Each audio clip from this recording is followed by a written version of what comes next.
अस्सलाम वालेकुम, this is Aamir रफ़ीक। उम्मीद आप खैरियत से होंगे, खुशबाश होंगे, मज़े में होंगे, ज़िंदगी एंजॉय कर रहे होंगे और दुआ में याद कर रहे होंगे।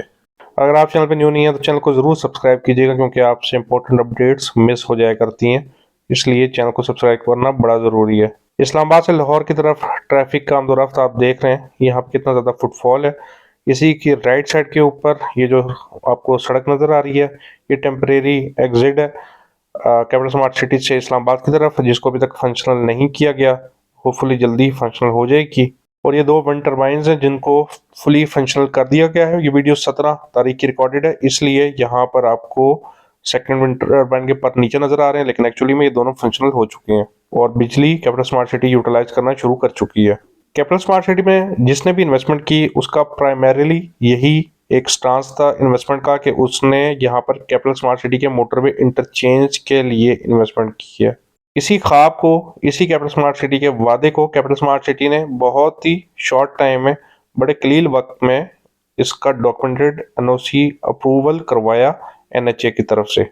इंटरचेंज के एनएचए से अप्रूवल के बाद कैपिटल स्मार्ट सिटी ने टेम्परेरी एक्सेस ली, जिसको पास दिखाकर आप सोसाइटी के अंदर इंटर हो सकते हैं, जो कि एक हकीकत है। और यहाँ से एग्जिट होने के लिए डायरेक्ट इस्लामाबाद के रूट के ऊपर रोड नेटवर्क कंप्लीट है और उसकी भी डॉक्यूमेंटेशन अंडर प्रोसेस है। स्ट्रेटजी शिफ्ट कहें या रीजनल कंपटीटर्स की टफ कंपटीशन कहें, कैपिटल स्मार्ट सिटी के इस टाइम चक्री रोड के ऊपर बिल्कुल सामने मल्टी गार्डन फेज 2 है।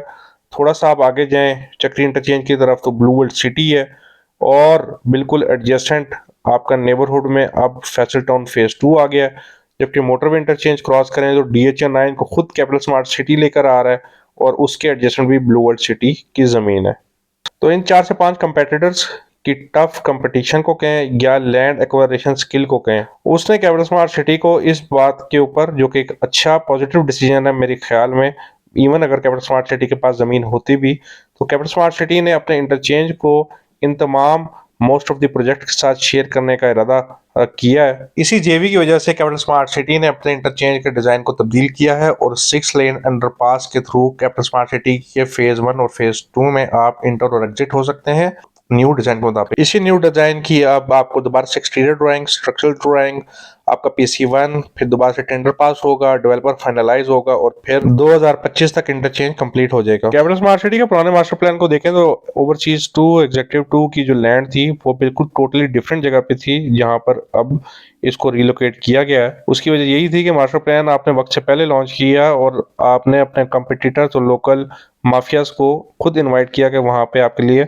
एक बॉटलनेक क्रिएट करें, और जिसको कैपिटल स्मार्ट सिटी ने काफ़ी क्विकली रियलाइज़ किया और खामोशी से करंटली जो प्रेजेंट ओवरसीज सेंट्रल की ज़मीन है वहाँ पर खामोशी से लैंड 1 साल 2021 के अंदर खामोशी से एक्वायर की और एक बड़ा massive compact piece of land को एक्वायर किया, जहाँ पर आज ओवरसीज सेंट्रल आपके सामने आपकी स्क्रीन के ऊपर पोजेशन के काफ़ी ज़्यादा नज़दीक तर है। इसी तरह कैपिटल स्मार्ट सिटी जहाँ मास्टर प्लान के ऊपर, पुराने मास्टर प्लान के ऊपर इंटरचेंज बनाने का इरादा रखता था, वहाँ पर ऑलरेडी वक्त से पहले मास्टर प्लान शो करके आपने अपना हुक्म का इक्का सामने किया और आपके कंपेटिटर्स ने उसके इर्द गिर्द और वहां पर मौके की जमीन एक्वायर कर ली, जिसको कैपिटल स्मार्ट सिटी ने फिर स्ट्रेटेजिक डिसीजन के तहत रिलोकेट किया और बेहतर लोकेशन की तरफ ले गए, जिसमें डायरेक्टली आपको ओवरसीज सेंट्रल और ईस्ट अगर डायरेक्ट एक्सेस हो जाए तो वो बड़ा अच्छा उससे मुनाफा हासिल कर सकते हैं। करंटली कैपिटल स्मार्ट सिटी के इंटरचेंज को जो प्रेजेंट चैलेंजेस ये हैं कि एक तो ये कि इंटरचेंज के इर्द गिर्द आपके पास 100% जो लैंड एक्वायरेशन है वो मुकम्मल नहीं हुई। इंटरचेंज से मेन बुलेवार्ड तक के जो डिस्टेंस है मैं उसकी बात कर रहा हूँ, जिसको प्रेजेंटली एक्वायर करना कैपिटल स्मार्ट सिटी के लिए काफ़ी चैलेंजिंग है, क्योंकि ये बुलेवार्ड आपके सामने आपकी स्क्रीन के ऊपर 400 फीट बुलेवार्ड है। अगर आप देखें तो ये कितनी प्यारी लगती है और अगर इसके ऊपर आप ड्राइव करें तो आपको इसके एक मैसिव होने का एहसास होता है। अगर यही बुलेवार्ड यहाँ तक 400 फीट है और उसके बाद आप आगे 50 फीट रोड के ऊपर इंटरचेंज एक्सेस करेंगे तो कितनी बड़ी बोटलनेक होगी, वो एक कैपिटल स्मार्ट सिटी के लिए डेफिनेटली चैलेंजिंग है। होपफुली कैपिटल स्मार्ट सिटी उस चैलेंज को भी अबूर कर लेगा। इंटरचेंज के हवाले से तमाम फेजेस, जिसमें structural drawing, exterior drawing, budget approval, tender approval, आपका जो डेवलपर है इंटरचेंज के लिए उसको हायर करना, उसके बाद कैपिटल स्मार्ट सिटी ने अपने इंटरचेंज की ड्राइंग भी शेयर की और अब हमें पता चल रहा है कि कैपिटल स्मार्ट सिटी ने उसके डिज़ाइन को दोबारा से चेंज कर दिया है। और उसकी वजह ये हुई कि कैपिटल स्मार्ट सिटी ने रिसेंटली अपना इंटरचेंज का जेवी किया है ब्लू वर्ल्ड सिटी के साथ और DHA 9 के साथ। इसके अलावा कैपिटल स्मार्ट सिटी का interchange most likely Faisal town phase 2 के साथ भी इश्तराक में आ सकता है। अब ये बहुत बड़ा डिसीजन था जो कैपिटल स्मार्ट सिटी ने लिया अपनी इंटरचेंज को बाकी प्रोजेक्ट्स के लिए ओपन करने के लिए और अपने प्रोजेक्ट को एक्सपेंड करने के लिए लैंड की एक्वायरेशन के लिए। अब ये इतनी बड़ी डेवलपमेंट हो रही थी यहाँ इस चक्री रोड में, जिससे वाकई इस रावलपिंडी इस्लामाबाद के अंदर एक काफी पॉजिटिव डेवलपमेंट आ सकती है। इसी न्यूज का फैलना ही था कि RDA इन एक्शन हुआ और उसने कैपिटल स्मार्ट सिटी की एक्सपेंशन के ऊपर, ब्लू वर्ल्ड सिटी की कंप्लीट लैंड के ऊपर और फैसल टाउन 2 फेज 2 के ऊपर और साथ में रगड़ी गई है मल्टी गार्डन फेज 2 भी। कैपिटल स्मार्ट सिटी के पास अप्रोक्सीमेटली 25,000 कनाल का इस टाइम एनओसी है। पूरे पंजाब में सबसे बड़ा एनओसी कैपिटल स्मार्ट सिटी के पास ही है। फर्दर इन्होंने एनओसी एक्सपेंशन के लिए भी अप्लाई किया हुआ है। अब उसका इम्पैक्ट कैपिटल स्मार्ट सिटी की इंटरचेंज पे नहीं आना, क्योंकि RDA का एनओसी और मोटरवे के लिए जो बायलाज है उसके लिए टोटल डिफरेंट SOPs हैं। RDA के एक्शन में सबसे ज्यादा डैमेज ब्लू वर्ल्ड सिटी के लोकल रूम्स और इनका जो सेकंड मैसिव गेट बन रहा था उसको हुआ है। RDA के एक्शन के पीछे एक और भी क्वेश्चन मार्क इस हवाले से भी आता है क्योंकि RDA की जुरिसडिक्शन में ब्लू वर्ल्ड सिटी फॉल करता है या नहीं करता, क्योंकि इनका और ब्लू वर्ल्ड सिटी का ऑलरेडी इस बात के ऊपर कोर्ट के ऊपर केस भी चल रहा था, जिसका ब्लू वर्ल्ड सिटी के मुताबिक इन्होंने केस भी विन किया है। इस बात को बिल्कुल भी डिनाई नहीं किया जा सकता ब्लू वर्ल्ड सिटी के पास एनओसी नहीं है। किस वजह से नहीं है इट डजंट मैटर, लेकिन ऑन ग्राउंड आम बंदों के लिए ये बात तो कंफर्म है कि ब्लू वर्ल्ड सिटी के पास एनओसी नहीं है। फैसल टाउन 2 के पास एनओसी नहीं है। मल्टी गार्डन फेज 2 के पास एनओसी नहीं है। हालांकि इन्होंने जो लैंड एक्वायर की है वो राबिया रेजिडेंसी की है, जिसकी कंप्लीट एनओसी इस सोसाइटी की मौजूद थी, राबिया रेजिडेंसी की।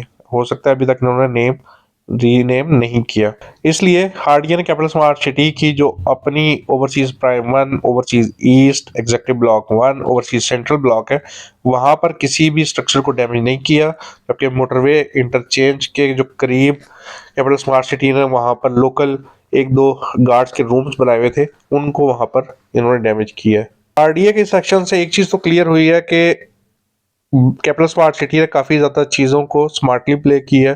ओवरसीज प्राइम 2 का अभी तक बैलेट ना होना, एग्जेक्टिव 2 की एग्जैक्ट लोकेशन और वहाँ पर डेवलपमेंट ना होना, इसके अलावा ऑपोजिट मोटरवे जो कैपिटल स्मार्ट सिटी की लैंड है वहाँ पर अभी तक मास्टर प्लान का ना आना, ये एक चीज़ कंफर्म कर रहा है कि capital smart city final NOC के लिए ही वेट कर रही है।